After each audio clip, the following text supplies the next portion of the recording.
Hello and welcome, thank you for tuning in. In today's video, I'm going to be going through the 7 things that you should not do when you're starting a business. Now, I have been self-employed for the last 20 years. Yes, 20 years.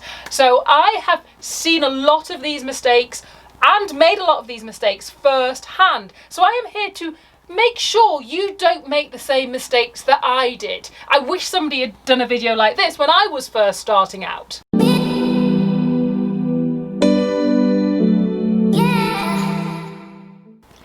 Do what makes you happy. Starting a business on so many levels is so fulfilling.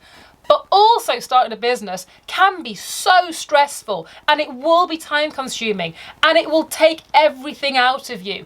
And if you're doing something or you're starting a business just to make money and you're not interested in that business and it's not something you're passionate about, you can end up tripping yourself up, because when you're going through those dark times and when you're fighting for its success and when you're tired and you're exhausted and you've slept 4 hours in a night and you're back up and you're back at it, what's to keep you going if you're not actually happy and enjoying the business that you chose, that you're not passionate about this business? Why would you continue? You need that passion to keep you through. Never work with friends or family. No matter how well you think you get on with your friends and with your family, I would say never do that, because there are going to be times in business that you disagree, and there are times where people might take it personally, and it's just a business decision that you're trying to make for the better good of the business. And depending on how touchy people can get, you can end up with lifelong rifts.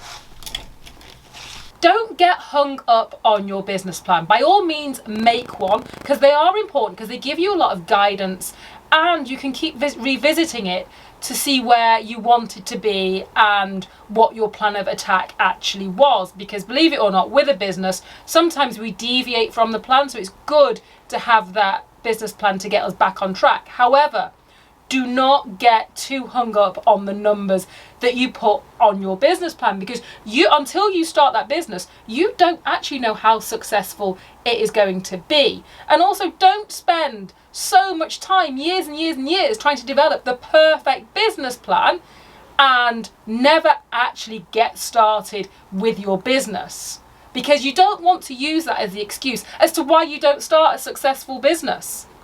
Don't treat mistakes as failure. Now, it's really hard when you're in the middle of your business and you're starting it to actually heed this advice. But I was going to give you a little example of a business that almost failed.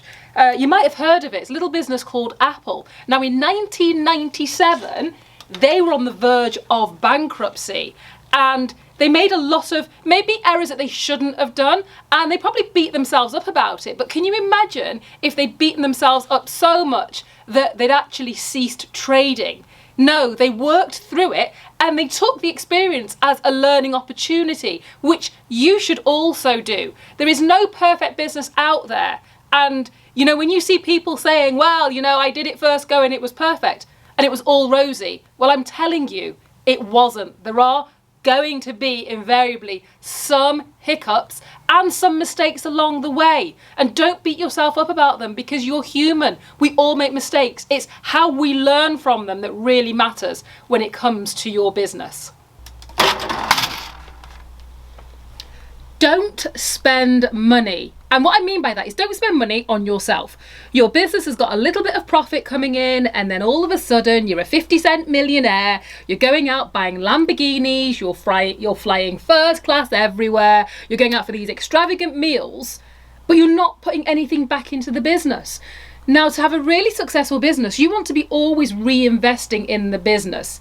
And you want to be taking as little out, especially when you first start, as possible, because there's going to be expenses that you didn't see coming. For example, what we're going through right now is a classic example of why you wanted money in your business, just in case you have rainy days. Don't try to reinvent the wheel. Oftentimes there is no need. In 1901, the vacuum cleaner was invented, or as we all termed it, the Hoover.